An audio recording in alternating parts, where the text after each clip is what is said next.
Assalamualaikum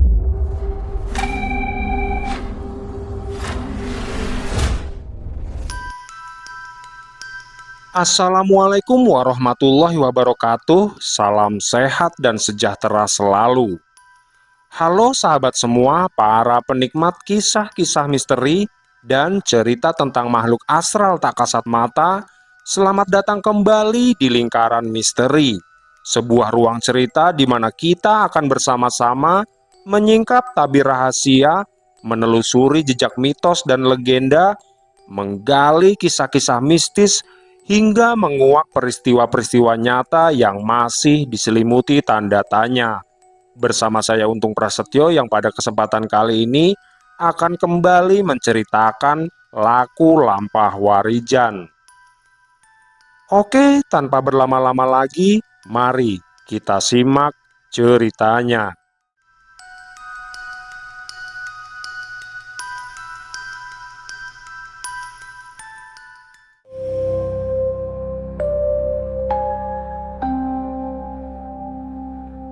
Malam itu udara terasa begitu dingin hingga setiap hembusan nafas tampak seperti kabut tipis. Angin yang berhembus membawa aroma tanah basah bercampur wangi bunga kenanga. Wangi yang hanya muncul bila dunia lain mulai menyingkap tabirnya.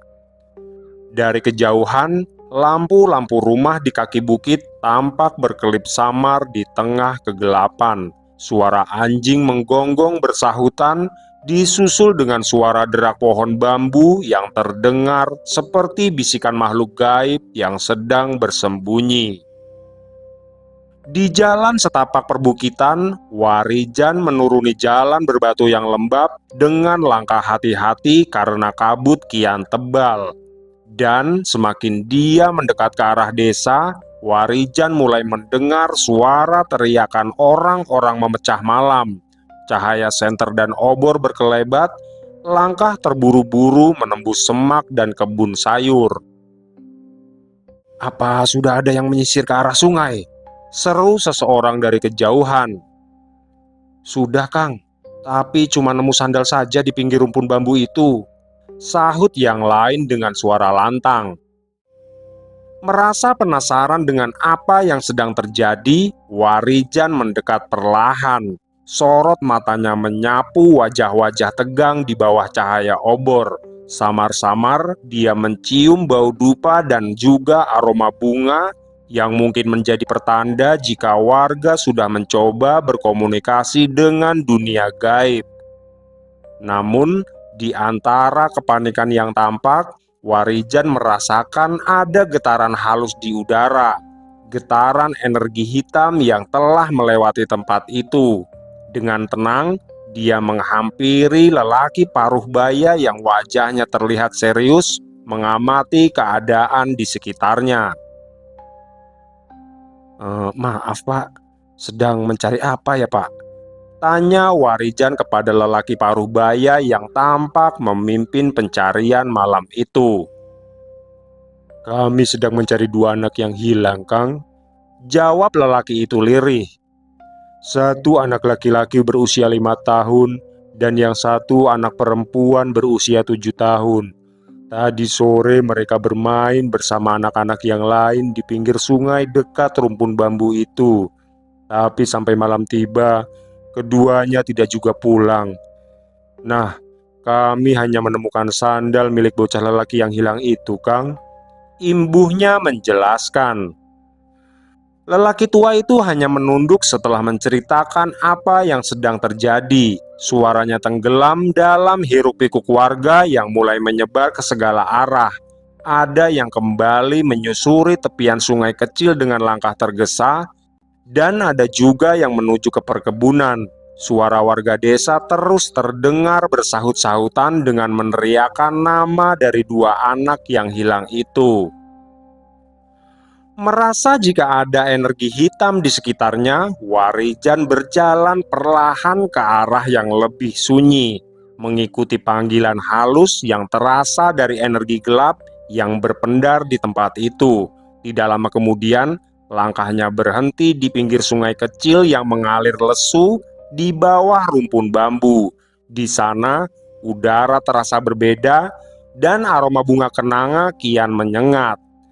Namun, baru saja dia hendak membuka mata batinnya, tiba-tiba beberapa orang mendekat ke arahnya sambil terus menyoroti dengan cahaya lampu senter. "Sepertinya sampean bukan orang sini ya, Mas," seru seseorang yang sudah berdiri beberapa meter di belakang Warijan.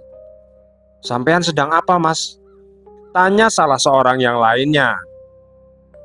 "Maaf, Mas, kebetulan saya hanya sedang lewat desa ini dan mendengar suara teriakan orang yang memanggil nama dua anak yang hilang itu. Jadi saya putuskan untuk ikut membantu mencari," ujar Warijan menjelaskan.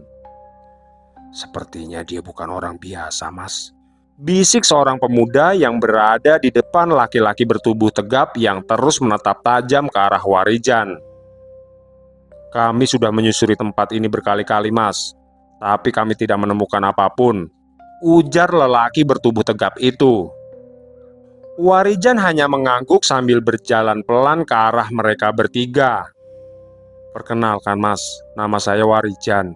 Tadi saya sudah diberitahu oleh bapak-bapak yang memakai ikat kepala batik di sana," ucap Warijan menjelaskan.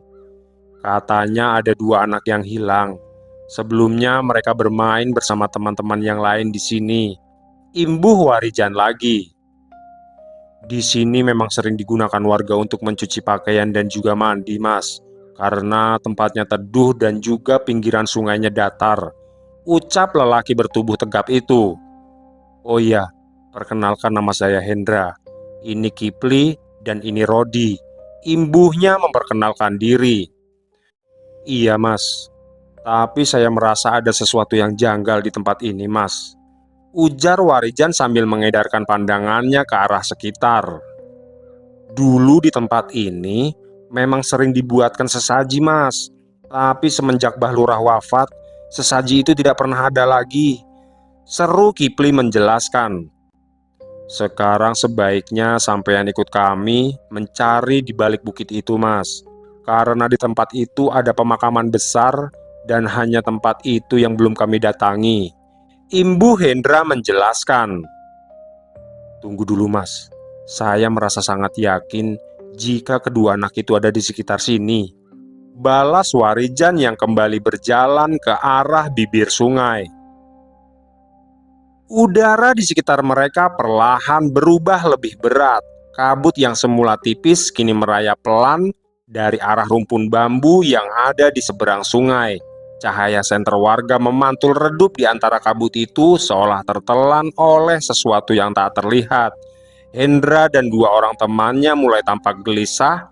Mereka berdiri mematung sambil terus menatap ke arah Warijan. Bersamaan dengan itu, suara serangga mendadak lenyap, digantikan oleh hening yang aneh. Hanya suara gemericik air yang terdengar, tapi nadanya berubah seperti desisan halus yang hidup. Warijan yang merasa yakin dengan keberadaan dua anak yang hilang itu berjalan lebih dekat ke arah tepian sungai. Di bawah sinar samar dari kabut, permukaan air tampak bergetar membentuk pola melingkar yang teratur. Gerakan itu tidak mengikuti arus, melainkan memancar dari satu titik di bawah rumpun bambu yang tumbuh di seberang sungai. Aroma kenanga semakin kuat, bercampur bau tanah lembab dan sesuatu yang menyerupai wangi rambut basah. Dalam keheningan itu, hawa dingin menembus kulit, merayap naik dari kaki hingga ke punggung. Bulir-bulir embun mulai menempel di rambut dan alis, membuat udara terasa semakin berat. Rumpun bambu di seberang sungai bergoyang perlahan tanpa hembusan angin.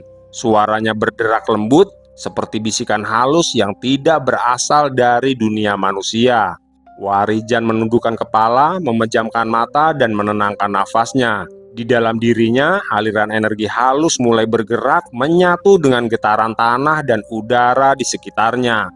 Dia merasakan samar di bawah sungai, denyut yang bukan berasal dari air, melainkan dari sesuatu yang hidup di bawahnya. Energi tua, pekat, dan berlapis duka. Dan dalam sepersekian detik, air sungai tampak bergetar lebih kuat, memantulkan cahaya pucat seperti kaca yang retak. Dari dasar air muncul bayangan samar, lalu berputar perlahan membentuk tubuh yang belum sepenuhnya nyata. Hendra dan kedua kawannya melangkah mundur tanpa sadar. Nafas mereka terasa berat, seolah udara di sekitar mereka berubah menjadi beku. Obor di tangan Kipli dan Rodi yang berdiri agak jauh mulai bergetar kecil. Nyalanya meruncing, lalu melengkung ke arah sungai, pertanda adanya tarikan energi dari arah itu. Mas, Mas Hen, itu apa mas? Tanya Kipli dengan suara bergetar. Belum sempat Hendra menjawab, kejadian aneh kembali terjadi. Kabut yang ada di sekeliling mereka bergerak cepat ke arah Warijan dan menyelimuti tubuhnya. Dan beberapa saat kemudian, tubuh Warijan tidak lagi tampak di mata Hendra, Kipli, dan juga Rodi. Mas, ayo kita pergi dari sini, ucap Kipli sambil terus menggoyang-goyangkan tubuh Hendra. Iya mas, aku takut mas, sahut Rodi dengan suara lirih. Namun Hendra tidak segera beranjak. Pandangannya masih terpaku pada pusaran kabut yang menelan tubuh Warijan. Di dalam pusaran itu samar terdengar suara lirih, seperti orang melantunkan mantra dalam bahasa yang sudah lama dilupakan manusia. Udara di sekitar mereka bergetar, dan dari dalam kabut muncul kilatan cahaya kehijauan, redup tapi tajam menusuk mata. Mas, ayo kita pergi mas, bisik Kipli yang sangat ketakutan. Iya mas, sebaiknya kita laporkan kejadian ini ke Mbah Wito, sambung Rodi dengan tubuh gemetar. Tunggu dulu, coba lihat di sana, balas Hendra yang pandangannya masih menatap ke arah tempat Warijan menghilang. Kabut di atas sungai tampak bergolak seperti ada sesuatu yang bergerak di dalamnya. Suara gemericik air berubah menjadi berat, dalam dan bergema seolah sungai itu bernapas. Dari balik kabut kehijauan terdengar sayup tangisan anak kecil, lirih tapi menusuk jantung. Mas Hen, itu suara siapa? Tanya Kipli dengan suara bergetar sambil matanya mencari sumber suara. Hendra tidak menjawab, pandangannya terpaku pada bayangan yang mulai muncul di seberang sungai, tepat di balik rumpun bambu. Bayangan itu perlahan membesar. Di antara dedaunan bambu yang bergoyang tanpa angin, tampak sosok tinggi berwarna kelabu berdiri membungkuk dengan rambut panjang menjuntai sampai tanah. Dari tubuhnya tercium bau busuk bercampur wangi kenanga yang menusuk hidung. Rodi menutup mulutnya menahan jeritan yang hampir lepas. Sosok itu menegakkan kepala, wajahnya samar di balik kabut, tapi matanya tampak jelas. Dua bola mata besar berwarna merah menyala pelan seperti bara api yang hidup dalam kegelapan. Mas Hen, mas, itu wewe gombel mas, bisik Kipli dengan suara tercekat. Dan tanpa aba-aba lagi, ketiganya segera berlari dari tempat itu setelah penampakan makhluk gaib yang sangat menyeramkan tadi terlihat jelas. Sementara itu di alam lain yang sangat mirip dengan tepian sungai tempat terakhir dia berada, Warijan berdiri di tengah pusaran kabut berwarna kehijauan. Di sekelilingnya, udara terasa berat, mengandung aroma busuk yang bercampur wangi bunga dan asap belerang. Suara gemuruh halus terdengar dari segala arah, seperti bisikan makhluk yang berputar mengelilinginya. Dengan tenang, dia memejamkan mata sambil kedua tangannya bersilang di depan dada. Bibirnya bergerak pelan, melantunkan mantra dari ajian pelindung. Dan begitu mantra ajian jagat geni terucap, cahaya merah keemasan menyemburat dari tubuhnya. Cahaya yang seperti nyala api itu berputar melingkar, membuat kabut di sekitarnya mendesis pelan, menjauh dari panas cahaya yang muncul. Dan tidak lama kemudian, dari balik kegelapan terdengar suara panjang yang serak, berat, dan seperti datang dari banyak arah sekaligus. Suara itu menembus dinding kabut, menggetarkan dada Warijan. Apa yang kau inginkan dari tempat ini? Ujar sosok makhluk perempuan yang terdengar sangat melengking. Maafkan atas kelancanganku ini, Nyi. Tapi aku datang untuk mencari dua anak yang hilang itu, balas Warijan dengan tenang. Jangan ikut campur dalam urusan ini, anak muda. Sekarang sebaiknya kau pergi dari tempat ini sebelum kau menyesal, ujar sosok makhluk gaib itu dengan lantang. Kabut hijau di sekitar Warijan bergolak semakin kuat. Dari balik pusarannya, sosok makhluk itu mulai menampakkan wujudnya dengan perlahan. Rambutnya panjang, melayang seperti hidup, mengikuti arah angin yang tak terasa. Dua mata merah menyala di balik wajah pucat yang tak sepenuhnya berbentuk manusia. Tanah di bawah kakinya bergetar ringan, disertai suara lirih seperti anak kecil yang menangis dari segala arah. Warijan berdiri tegak, mengepalkan tangan kirinya sambil terus merapal mantra pelindung. Udara di sekelilingnya berubah panas, tapi hawa dingin dari makhluk itu jauh lebih menusuk, membuat kulitnya seperti tertusuk jarum halus. Aku tidak akan pergi sebelum tahu di mana keberadaan dua anak itu, Nyi, ujar Warijan tenang meski suaranya sedikit bergetar. Sosok itu tertawa pelan, tawanya panjang yang menggema seperti suara besi bergesek. Mereka aman berada di sisiku, tapi mereka menangis di dunia kalian dan tertawa bebas di sini, balas sosok itu dengan lantang. Tiba-tiba, angin berhembus kencang, daun bambu beterbangan, air sungai berputar liar, dan dari bawah permukaan muncul bayangan tangan-tangan kecil yang mencoba menarik kaki Warijan ke dalam air. Dengan cepat, Warijan melompat menghindari serangan yang tiba-tiba datang dari bawah. Jangan paksa aku untuk bertempur di sini, Nyi, ujar Warijan dengan tegas. Kalau begitu, aku akan menjadikanmu budak di istanaku, anak muda, balas sosok Wewe Gombel yang langsung melesatkan serangannya ke arah tubuh Warijan. Dua tangan panjang dengan kuku hitam tajam meluncur deras ke arah Warijan. Dia bergerak cepat, memutar tubuh untuk menghindar, sementara udara di sekitarnya berdesis oleh gesekan energi gaib. Dari arah berlawanan, rambut makhluk itu meledak keluar seperti tombak-tombak hitam, menembus kabut dan menghantam ruang tempat Warijan berdiri. Langkah kakinya berputar setengah lingkaran, tangannya menapak ke udara, dan lapisan cahaya kehijauan muncul di depannya menahan gempuran rambut-rambut itu. Percikan api spiritual memancar, menimbulkan ledakan kecil yang membuat tanah bergetar. Setiap serangan membawa aroma busuk dan hawa dingin yang menembus tulang. Warijan menjejak tanah, memutar tubuhnya ke atas sambil mengumpulkan energi murni. Api merah keemasan keluar dari telapak tangannya, mengoyak sulur-sulur rambut yang terus mengejarnya. Sementara itu, dari tubuh makhluk gaib tersebut muncul pusaran hitam yang menelan cahaya api itu hingga nyalanya meredup. Pertarungan gaib menjadi badai antara cahaya dan bayangan. Udara berputar, daun-daun beterbangan, tanah terangkat oleh gelombang energi. Rambut-rambut panjang itu melesat dan menembus perisai energi pelindung Warijan.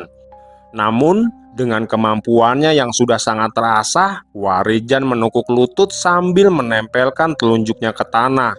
Dia memejamkan mata, lalu mulutnya bergumam membacakan ajian Sindung Geni.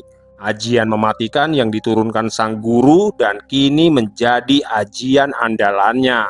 Dengan cepat, debu-debu di sekitarnya berubah menjadi butiran panas dan berwarna merah menyala. Tanah bergetar keras, langit memancarkan cahaya merah. Dan tanpa ragu, Warijan melesatkan ajian tersebut yang menciptakan pusaran api besar dan bergulung ke arah Wewe Gombel tersebut. Pusaran api itu menggulung dengan kecepatan dahsyat, memutar udara hingga menimbulkan raungan keras yang menggetarkan tanah. Hawa panas menjalar ke segala arah, membakar dedaunan dan membuat udara di sekitarnya bergetar seperti kaca retak. Api memanjang ke arah langit membentuk lingkaran merah yang berputar di atas kepala Warijan. Wewe Gombel itu berusaha melawan, rambut-rambutnya yang panjang menjulur liar, berubah menjadi ratusan bilah hitam yang menembus pusaran api. Namun setiap helaian rambut yang menyentuh bara langsung terbakar dan hancur menjadi abu. Tubuh makhluk itu bergetar keras, berusaha menahan arus energi yang kini mengurungnya dari segala sisi. Langit di atas mereka tampak membara, cahaya merah memantul di permukaan sungai menciptakan bayangan menakutkan yang menari di antara kabut. Suara gemuruh bergema panjang seolah tempat itu ikut menyaksikan benturan dua kekuatan besar yang tak semestinya bertemu. Pusaran api semakin mengecil, memadat hingga menjadi pusaran mata badai. Dari dalamnya kilatan cahaya berwarna emas menembus keluar dan menyayat udara dengan tajam. Energi panasnya membuat pepohonan di sekitar meledak kecil mengeluarkan bunyi retakan yang bertubi-tubi. Tubuh Wewe Gombel itu terangkat dari tanah dan berputar dalam gulungan api. Dari celah kabut yang tersisa, tampak siluetnya meronta hebat. Namun semakin kuat dia melawan, semakin rapat api itu menelan wujudnya. Suara gaib bergema di udara, samar, berat, dan menyerupai jeritan ribuan arwah yang terseret bersama kobaran tersebut. Udara di sekitar sungai bergetar, kabut hijau yang semula menebal kini tersedot ke dalam pusaran api dan menghilang perlahan. Dalam beberapa saat, semua berubah menjadi terang menyilaukan. Cahaya emas dan merah berpadu menjadi ledakan besar yang membelah malam. Gelombang panasnya menyapu hingga ke perbukitan, membuat dedaunan bergoyang dan ranting pohon bergetar keras. Lalu, perlahan-lahan segalanya mereda. Api padam dengan sendirinya menyisakan lingkaran tanah hangus di sekitar Warijan. Asap putih tipis mengepul dari permukaan tanah, membawa aroma hangus bercampur wangi kenanga yang samar. Warijan menarik nafas panjang. Hawa panas di sekitarnya perlahan sirna berganti kesejukan yang lembut. Namun di hadapannya, sosok makhluk gaib yang kini lemah tak berdaya itu mulai berubah wujud. Tubuh makhluk itu bergetar pelan, kabut hijau yang semula menyelingkupinya kini terseret angin malam, memperlihatkan sosok perempuan dengan kebaya hitam dan jari gelap yang basah oleh embun. Rambut panjangnya masih menutupi sebagian wajahnya, tapi aura yang mengelilinginya kini berubah. Tidak lagi menakutkan, melainkan terasa sedih dan rapuh. Warijan menunduk sedikit, matanya memindai energi yang tersisa. Cahaya dari ajian jagat kini masih berpendar di sekelilingnya, menahan sisa kekuatan gelap yang mencoba bangkit. Sosok perempuan itu bergerak lambat, tubuhnya setengah melayang di atas tanah yang hangus, lalu jatuh bersimpuh. Di sekelilingnya dedaunan bergoyang tanpa angin, dan bunga kenanga yang semula tenggelam dari kabut muncul perlahan memancarkan wangi lembut. Riak air di sungai mengikuti gerakannya berputar kecil seperti alam itu sendiri menahan nafas. Perlahan, sisa energi gelap yang melekat di tubuh perempuan itu menguap dalam bentuk asap tipis. Setiap helai rambutnya yang menempel pada tanah seakan memudar, menyatu dengan udara malam. Tubuhnya mengecil, posturnya menunduk, menunjukkan kelemahan yang sebelumnya tersembunyi di balik wujud yang sangat menyeramkan. "Maafkan aku, Nyi," ujar Warijan yang seolah menyesali apa yang sudah dilakukannya.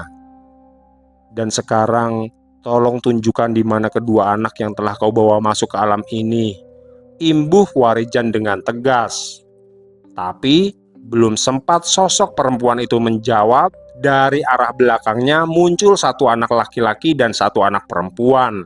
Keduanya menghampiri sosok tersebut lalu membantunya untuk duduk. "Jangan, Pak Le, jangan sakiti Mbok Mi," ujar anak perempuan itu sambil menatap ke arah Warijan. Warijan mengangguk menahan nafasnya, pandangannya tetap tertuju pada sosok perempuan itu dan anak-anak yang kini duduk di sampingnya. Meski tubuhnya lelah, aura tenang yang dia pancarkan membuat energi di sekitar mulai tenang. Dengan gerakan pelan, dia menurunkan tangannya dari posisi bersiap bertarung, menunjukkan bahwa ancaman telah berlalu dan dia hanya ingin memastikan keselamatan dari anak-anak itu. Matanya menyapu ke sekitar, memastikan tidak ada luka atau rasa takut yang terlalu membekas. Perlahan dia melangkah mendekat ke arah mereka dengan hati-hati. Langkahnya mantap namun lembut, menandakan bahwa dia hadir bukan untuk memaksakan kehendak, melainkan menyeimbangkan situasi antara dunia manusia dan energi gaib yang masih tersisa. "Maafkan Pak Le Yando, Pak Le tidak bermaksud menyakiti Mbok Mi," ujar Warijan sambil tersenyum dan menganggukkan kepalanya. "Sekarang kalian harus pulang, karena ibu dan bapak sudah menunggu," imbuh Warijan dengan lembut. Mendengar apa yang dikatakan oleh Warijan, kedua anak itu menatap ke arah sosok perempuan berkebaya hitam yang dipanggilnya dengan sebutan Bokmi. Sosok perempuan itu mengangguk pelan sambil tersenyum, seraya meminta keduanya untuk mengikuti apa yang diminta oleh Warijan. "Tapi kami masih mau bermain di sini, Pak Le," ujar anak perempuan itu sambil menatap ke arah Warijan. "Kalian tidak boleh terlalu lama berada di sini, Nduk, karena di sini bukan alam kita," balas Warijan dengan lembut. "Tapi Bokmi baik kok, Pak Le. Dia membuatkan kami ayam ingkung dan ayam bakar. Rasanya juga sangat enak," balas gadis kecil itu lagi. "Iya Pak Le, di sini aku punya banyak mainan dan punya banyak teman," sambung bocah laki-laki yang sedari tadi hanya dia memperhatikan. Warijan menunduk sejenak menatap kedua anak itu dengan mata lembut, namun memancarkan ketegasan sekaligus kasih sayang. Dia menghela nafas, membiarkan sejenak udara malam yang dingin menenangkan suasana. "Pulanglah, Nduk. Ikuti apa kata Pale ini," ujar sosok Mbokmi sambil mengusap wajah gadis kecil itu. "Ikutlah bersama Pak Le ya Le," imbuhnya lagi sambil mengusap kepala anak laki-laki itu. "Tapi apa aku bisa kembali lagi ke sini, Mbok?" tanya gadis kecil itu penasaran. "Nanti kalau Simbok kangen, biar Simbok saja yang datang menemui kalian, Duk," balas sosok Mbokmi penuh rasa haru. Setelah itu Warijan meraih tangan dari kedua anak itu lalu menggenggamnya dengan hangat dan mantap. Sambil menganggukkan kepala kepada sosok Mbokmi, dia mulai berdiri dan hendak pergi. Namun belum sempat melangkah, sosok itu memberitahu Warijan akan apa yang harus dia lakukan. "Sesampainya di duniamu, segera berikan air kelapa gading untuk dua anak ini," ujarnya sambil menundukkan kepala. "Baik Nyi, terima kasih," balas Warijan dengan tenang. Kabut di sekitar tempat itu mulai menebal. Sosok Mbokmi masih terlihat duduk sambil menatap ke arah Warijan dan kedua anak itu. Senyumnya samar namun menenangkan. Warijan terus melangkah dengan mantap namun pelan, sambil terus mengarahkan anak-anak itu menjauh dari tempat sosok Mbokmi berada. Setiap gerakan Warijan tampak penuh perhitungan, menuntun mereka tanpa menimbulkan rasa takut, serta menjaga agar energi gaib yang tersisa tidak meleset atau mengganggu mereka. Anak-anak itu menoleh sekali lagi ke arah sosok Mbokmi, kemudian perlahan mengikuti Warijan. Senyum perempuan itu tetap tertahan di bibirnya, helai rambut panjangnya bergerak ringan menandakan penerimaan dan perpisahan yang damai. Perlahan mereka semakin menjauh dari dunia gaib yang ditinggalkan, menuju cahaya lembut desa yang terlihat di kaki bukit, tempat di mana orang tua mereka menunggu dengan cemas dan penuh harap. Sementara itu, Hendra, Kipli, dan Rodi, serta Mbah Wito dan warga desa lainnya sudah berkumpul di pinggir sungai kecil itu. Mereka hendak melakukan ritual dengan menyiapkan berbagai macam sesaji. Namun, Sebelum ritual dimulai, tiba-tiba angin berhembus kencang yang diikuti gumpalan kabut yang datang dari arah rumpun bambu di seberang sungai. Dan tidak lama kemudian, Warijan muncul bersama kedua anak yang hilang sejak sore tadi. Tiba-tiba suasana hening yang tadi mencekam berubah menjadi hiruk-pikuk. Warga desa berteriak penuh kegembiraan, sebagian meloncat sambil menunjuk ke arah Warijan yang muncul bersama kedua anak itu. Tangis haru bercampur tawa terdengar bersamaan mengisi malam yang sebelumnya dipenuhi ketegangan. Beberapa warga berlari mendekat membawa obor dan lampu senter yang berkelap-kelip, menyoroti Warijan dan anak-anak yang berjalan perlahan menuju mereka. Suasana malam yang sebelumnya diselimuti kabut dan energi gaib, kini penuh kegembiraan, tawa, dan sorak-sorai. Warijan tetap tenang, melangkah perlahan, memastikan kedua anak itu tetap aman di sisinya. Tangan mereka digenggam erat menandakan rasa aman setelah pengalaman yang menegangkan. Warga desa bergerak menyambut, sebagian memeluk anak itu, sebagian lagi bersujud singkat sebagai ungkapan rasa syukur.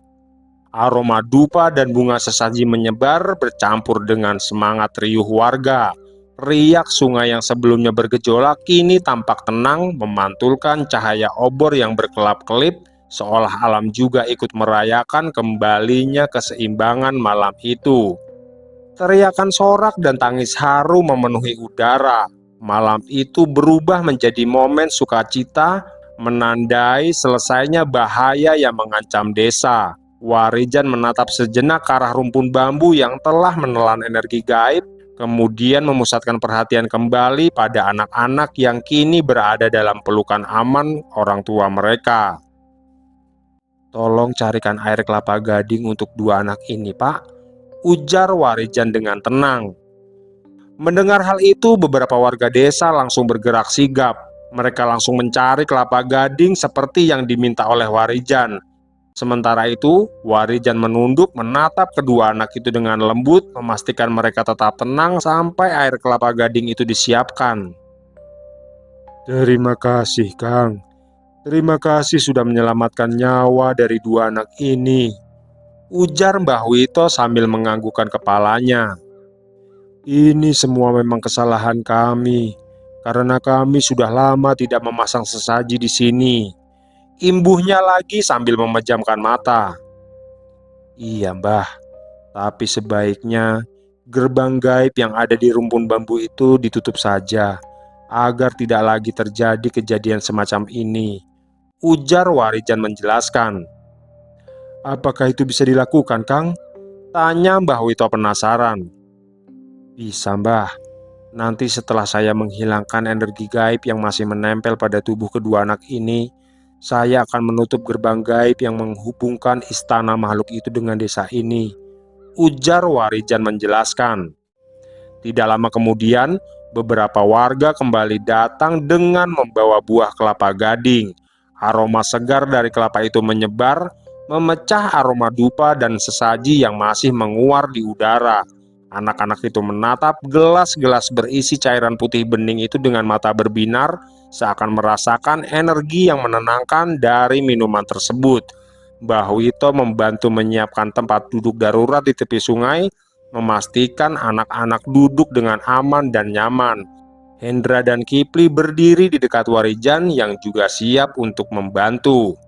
Setelah memastikan keadaan kedua anak itu benar-benar aman, Warijan lalu mengalihkan pandangannya ke arah rumpun bambu yang semula menjadi gerbang bagi makhluk gaib. Dia memusatkan energi spiritualnya, membentuk lingkaran pelindung di sekelilingnya.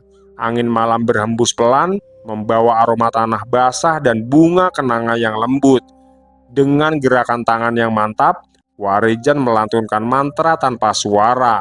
Energi memancar dari telapak tangannya membentuk cahaya berpendar yang menembus rumpun bambu. Cahaya itu berputar, menyelimuti batang-batang bambu lalu meresap ke tanah di sekitarnya. Perlahan, kabut hijau yang semula menutupi rumpun bambu memudar, berganti oleh udara malam yang sejuk dan bersih. Warga desa menyaksikan dengan kagum suara angin, riak air sungai, dan gemerisik dedaunan seolah menunduk mengikuti ritme energi yang dilepaskan Warijan. Beberapa saat kemudian, Warijan menepuk tanah di depan rumpun bambu, menandai akhir dari ritual menutup gerbang gaib tersebut. Energi yang sebelumnya liar kini membeku dan menetap dalam bentuk pelindung halus di sekeliling desa. Rumpun bambu tampak biasa, tidak lagi menebarkan kabut atau aura menyeramkan. Warijan menarik nafas panjang, memastikan seluruh energi sudah kembali normal. Lalu perlahan dia berdiri, matanya menatap ke arah desa, ke arah rumah-rumah yang kini terlihat lebih damai di bawah sinar bulan. Dan dia tahu bahwa malam ini keseimbangan antara dunia manusia dan alam gaib akhirnya kembali terjaga. Mbah Wito menatap Warijan dengan mata berbinar, suaranya penuh hormat terdengar di antara bisikan warga. Energi gaib yang menakutkan telah berhasil ditenangkan dan keseimbangan alam kembali dijaga. Warijan membalas dengan senyum tenang, menunduk sejenak lalu memusatkan pandangan ke arah langit. Angin sepoi-sepoi membawa aroma bunga yang menenangkan, seakan malam itu sendiri memberi restu. Malam itu desa kembali damai, langit gelap penuh bintang tampak lebih terang dari biasanya, seakan menandai harapan dan perlindungan yang baru terbentuk. Kabut malam perlahan menghilang, menyisakan udara segar dan tanah basah yang wangi. Dan di tepi sungai kecil itu, Warijan berdiri sesaat, menatap rumpun bambu yang kini sunyi, sebelum akhirnya mengantarkan anak-anak itu pulang ke rumah, meninggalkan malam penuh misteri, bahaya, sekaligus keberanian dan keteguhan hati yang kini menjadi legenda bagi seluruh warga desa. Di balik semuanya, terdengar desiran angin lembut yang seakan berbisik, "Keseimbangan telah kembali, namun jagalah selalu batas antara manusia dan alam gaib."